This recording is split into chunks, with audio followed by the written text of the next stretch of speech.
Bonjour, bonjour à tous.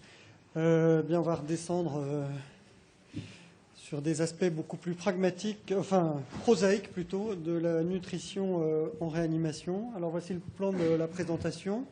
Premièrement, il faut choisir la voie entérale. On va donner quelques arguments, se donner des objectifs et suivre un protocole. On va parler de ça. Quand débuter? Quel débit initial choisir? Ensuite, la gestion de l'intolérance digestive, qui reste une difficulté dans nos services au quotidien. Et enfin, gérer les troubles du transit. Alors, la voie entérale reste préconisée en première intention. Vous le savez tous. Les recommandations sont unanimes. Et quand on prend les plus récentes, les françaises, publiées l'an dernier, eh bien, dans l'encadré 6, comme il est dit d'utiliser la nutrition entérale plutôt que la nutrition parentérale, et c'est un accord fort. Alors, les arguments retenus, il y a beaucoup d'études, des études précliniques et des études cliniques sur lesquelles il y a beaucoup de réserves, mais les arguments retenus, c'est deux essentiels. Premièrement, avec la nutrition entérale, il y a possiblement un effet sur le pronostic des patients. Là, c'est une étude chez des patients sceptiques, c'est un observatoire, il y avait quand même beaucoup de patients prospectifs. Et la nutrition entérale était associée à un risque moindre de mortalité. Il y a aussi possiblement un effet bénéfique sur les infections nosocomiales. Là, c'est une méta-analyse publiée il y a maintenant 10 ans, mais elle est toujours utilisée dans les argumentaires et la nutrition entérale serait associée par rapport à la parentérale à une réduction du risque infectieux nosocomial. Vous savez que l'an dernier a été publiée l'étude anglaise sur des patients de réanimation non sélectionnés. Il y avait aussi bien des ventilés que des non ventilés, des patients choqués que des pas choqués, et que cette étude ne montrait aucune différence, aucun impact différent sur le pronostic des patients, le devenir des patients entre les deux voies. Et actuellement, on conduit en France une étude multicentrique comparant les deux voies entérales et parentérales, mais là chez des patients exclusivement ventilés et choqués, traités par amine vasoactive à la phase d'inclusion. Les résultats pour dans un an et demi.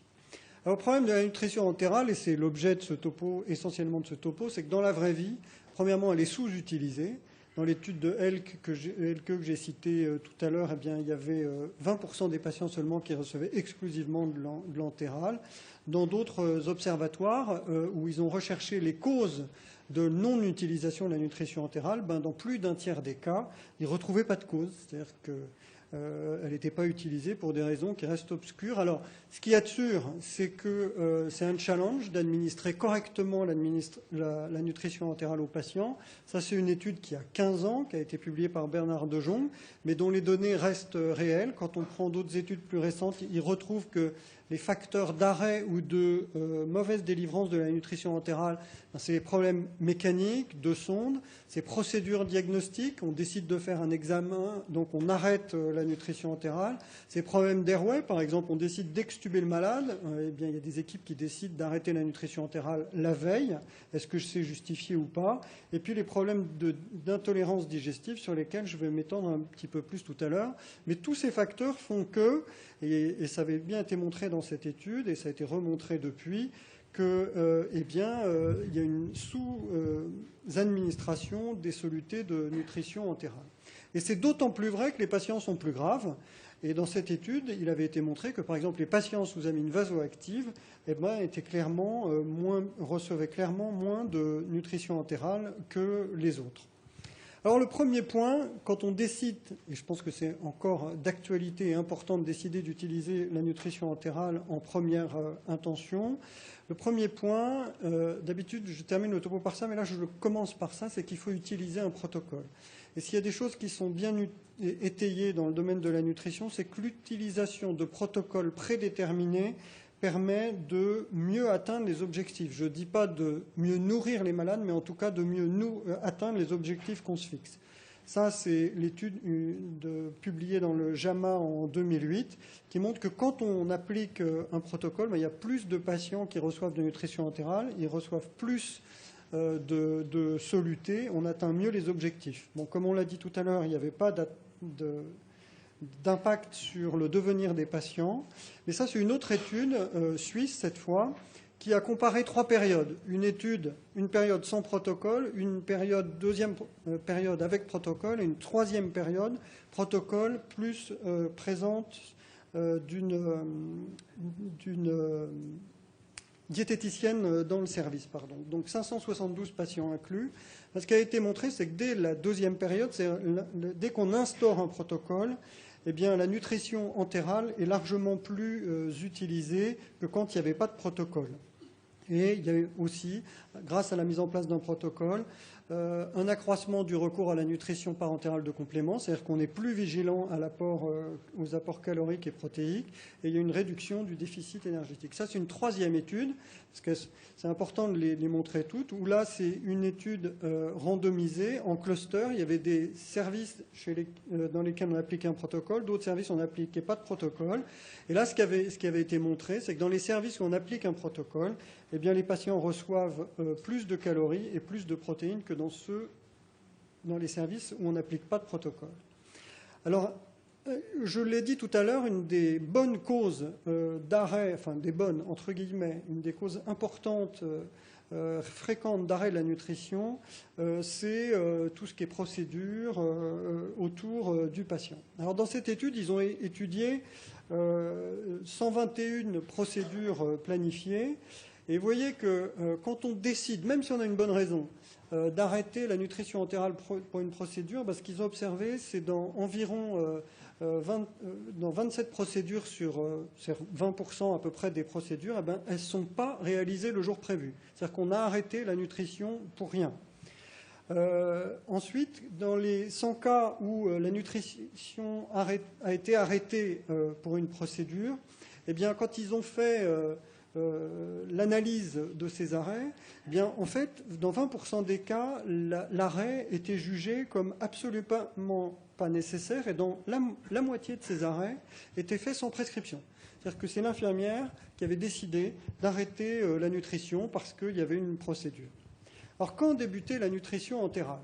Alors, les recommandations sont unanimes sur ce sujet. Il faut la démarrer tôt.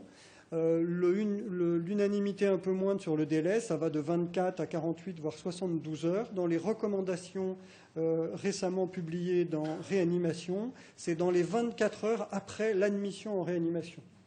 Alors vous verrez que nous, on étend ça dans les études et dans le protocole de service à 24 heures après l'intubation, parce que je pense que le problème essentiel est chez le patient ventilé. Et effectivement, ça c'est un observatoire rétrospectif, mais qui avait inclus beaucoup de patients, publié en 2006. Il montrait, il indiquait, il semblait y avoir une relation entre la nutrition entérale précoce et la nutrition administrée plus tardivement en termes un bénéfice en termes de mortalité qui était d'autant plus vrai chez les patients les plus graves, c'est-à-dire ceux qui avaient un SAPS élevé.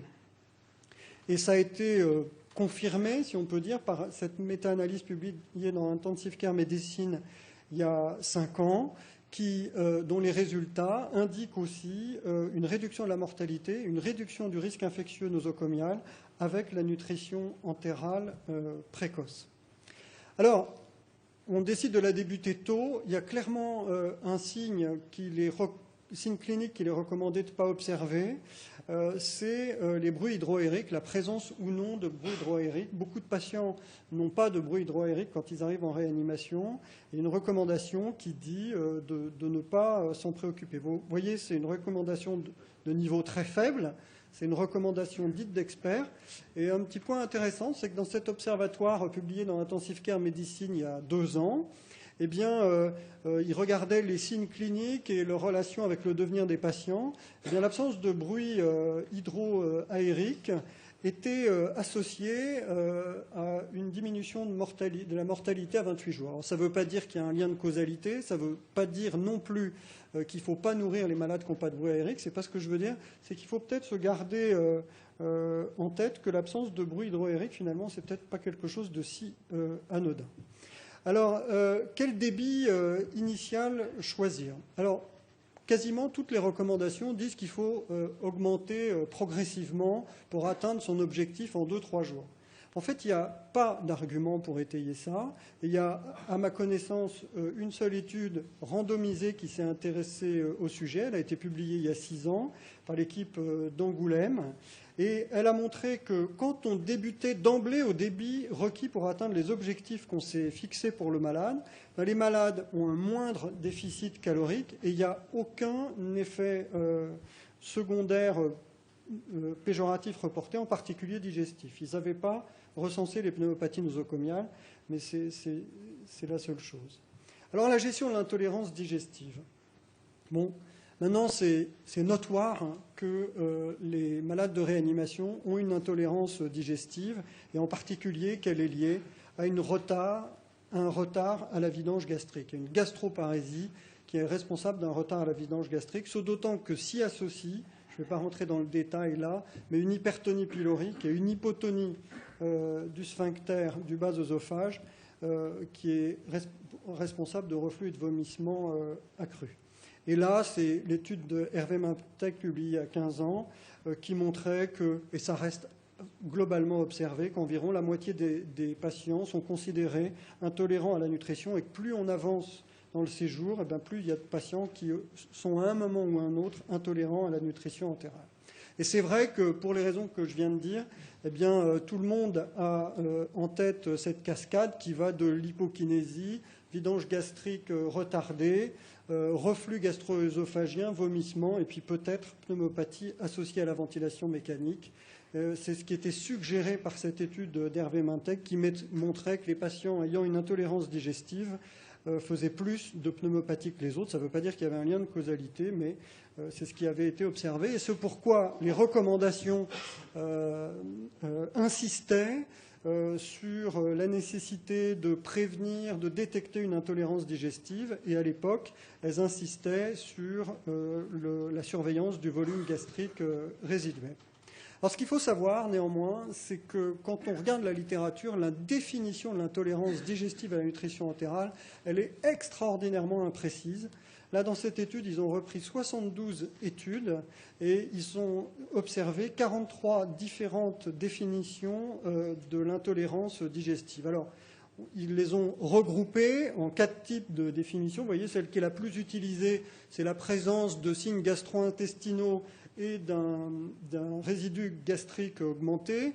Le deuxième cadre de définition, c'est seulement le résidu gastrique augmenté. Troisième, la présence de signes gastro-intestinaux. Et la cinquième, c'est une estimation sur le résultat. Je ne donne pas assez, c'est donc que le patient est intolérant. Ce qui est un peu curieux comme raccourci, parce qu'il y a d'autres causes. Bon, si on prend les signes cliniques gastro-intestinaux seuls, il y a une étude qui a essayé de les regrouper dans un score de fonctionnement intestinal, on va dire, et ils n'ont pas réussi à montrer une corrélation avec le risque d'aspiration ou de régurgitation. Alors c'est pour ça qu'on est très très longtemps resté sur la surveillance du volume gastrique résiduel, avec, comme l'a dit Christophe Fézy tout à l'heure, très souvent, même dans la publication d'études récentes, des algorithmes très compliqués de gestion du volume gastrique résiduel, alors que depuis pas mal d'années déjà, on se demande si cette mesure n'est pas un mythe.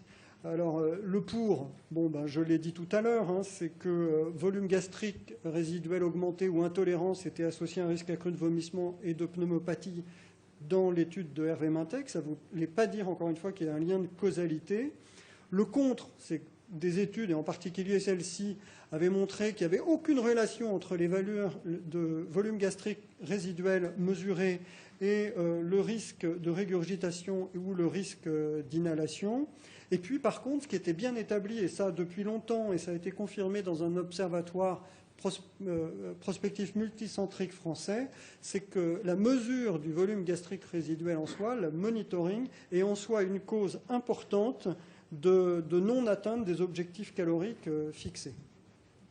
Alors, je vous fais un petit rappel de cette étude qu'on a publiée il y a 2 ans maintenant, presque 2 ans, étude Nutrirea 1, qui était un essai randomisé multicentrique de non-infériorité, dont l'objectif était de tester l'hypothèse que l'absence de surveillance du résidu gastrique n'est pas associé à un risque accru de pneumopathie acquis sous ventilation mécanique par rapport à la surveillance du résidu. Donc les patients étaient randomisés en 2 groupes.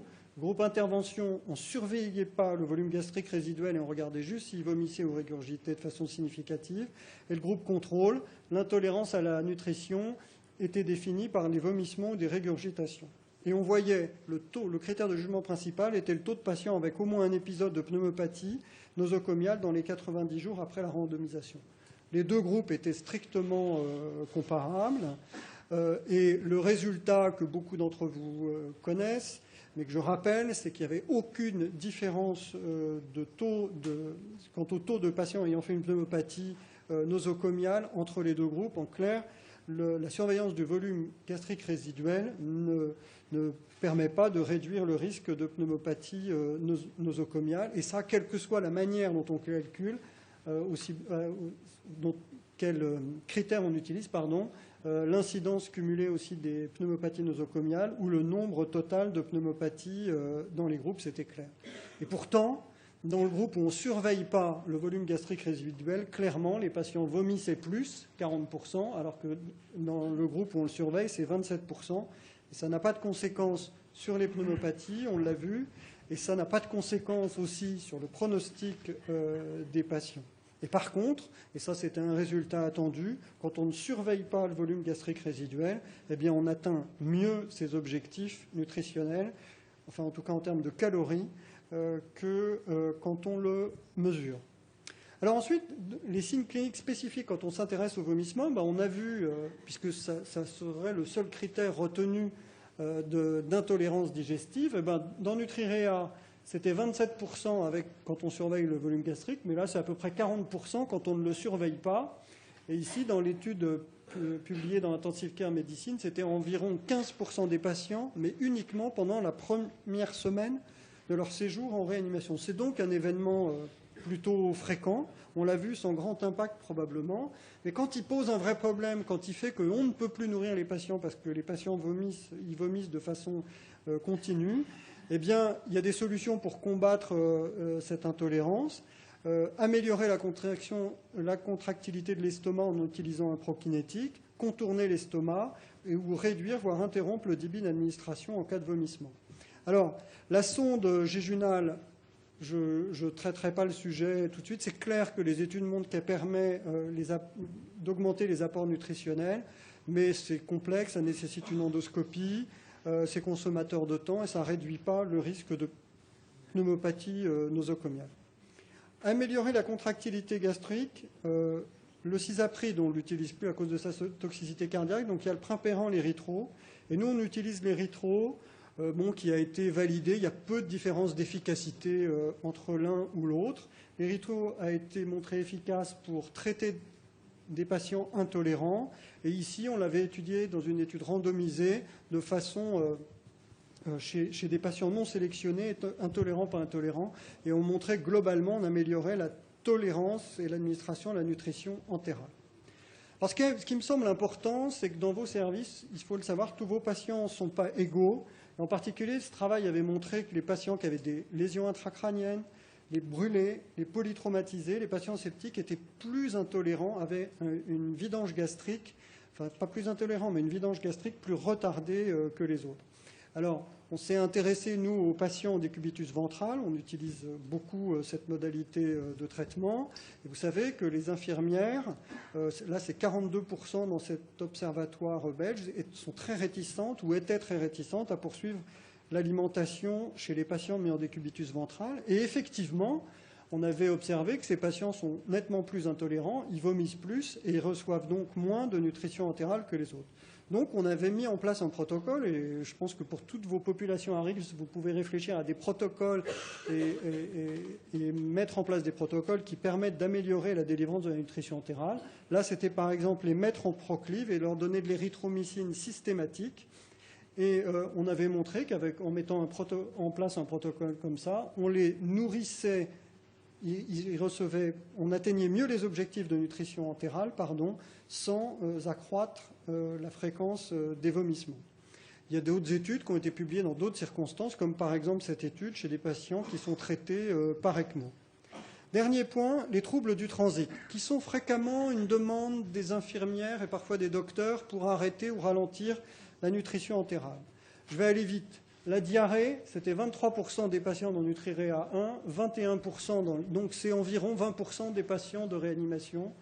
Et ça n'a pas été associé à la mortalité dans l'étude de Reitam, ni dans celle de Thibault, publiée en 2013, où la diarrhée était définie par au moins 3 selles liquides par jour. Donc ça concernait 14% des patients, mais ils n'étaient pas tous ventilés. L'épisode était environ observé à J6 et 89% des patients avaient moins de 4 jours avec diarrhée. Ce qu'il faut retenir, c'est que Clostridium difficile, d'abord, était une cause très très rare et c'est ce qu'on a observé dans Nutriréa. Et que les facteurs de risque ont été déterminés là, c'était les facteurs de risque finalement auxquels on s'attendait, l'antibiothérapie préalable, le traitement antifongique, mais aussi la nutrition entérale quand on atteint un débit qui dépasse 60% dans son objectif. Donc quand sont associés ces facteurs-là, c'est vrai qu'un débit très augmenté, très important, peut favoriser une diarrhée, mais sans lien avec le pronostic des malades. Donc je ne sais pas si ça doit être un problème. Et nous, en tout cas, dans le service et dans les études, on utilise cet algorithme qui avait été publié par Doi dans le JAMA en 2008. Et tout ça pour vous dire que vous recherchez toutes les causes avant, et vous voyez, c'est tout en bas à droite qu'on commence à se dire que la nutrition est peut-être incriminée, la nutrition entérale, dans cette diarrhée, qu'on commence à, changer le soluté, puis diminuer le débit, voire arrêter temporairement. Mais c'est ce qui se fait vraiment en dernier, après avoir éliminé les autres causes. La constipation... Et je ne pouvais pas ne pas traiter ça puisque la seule étude avec un modérateur rennais, puisque la seule étude a été publiée par le CHU de Rennes sur 609 patients, et elle a été définie par l'absence de sel pendant les 6 jours après l'admission en réanimation. Elle a été observée chez 68% des patients, c'est beaucoup. Et ils ont observé un taux accru de complications, en particulier de pneumopathie nosocomiale, avec des facteurs de risque comme l'hypotension ou l'hypoxémie initiale. Mais, et ça c'est assez curieux, plus de pneumopathie, mais aucune relation avec les vomissements ou le résidu gastrique augmenté, puisqu'ils mesuraient les résidus gastriques. Donc le mécanisme n'est pas hyper clair. Et puis de toute façon, la constipation, pour le moment, on ne sait pas quoi en faire. On ne sait pas si c'est une conséquence, une complication de la réanimation, un facteur d'entretien de la gravité du malade. On ne sait pas s'il faut la prévenir et on ne sait pas s'il faut la traiter systématiquement. Nous, dans le service, on la traite vraiment sur la pointe des pieds, uniquement quand il y a des signes digestifs associés. En conclusion, je pense qu'il reste valide d'utiliser la nutrition entérale en première intention. Il faut la débuter le plus tôt possible après l'intubation. Débuter d'emblée au débit requis, je pense que ça ne sert vraiment à rien d'augmenter progressivement. Ne plus mesurer le résidu gastrique, ça ne prévient pas grand-chose si ce n'est des vomissements qui ont peu d'impact et par contre ça retentit sur la délivrance de la nutrition. Il faut utiliser un prokinétique lorsque les vomissements posent un réel problème pour l'administration de la nutrition et chez les patients à risque. Et il faut identifier donc ces patients à risque dans la population des patients que vous admettez dans vos services. Et puis surtout, utiliser un protocole préétabli. Bon là, je ne vais pas vous le détailler, c'est le protocole utilisé dans le service, mais aussi dans Nutriréa 1, dans Nutriréa 2, avec un algorithme assez précis qui paraît un peu comme ça, mais les infirmières le connaissent très très vite par cœur, de gestion très simple en fait de l'intolérance, c'est-à-dire des vomissements en réanimation. Je vous remercie.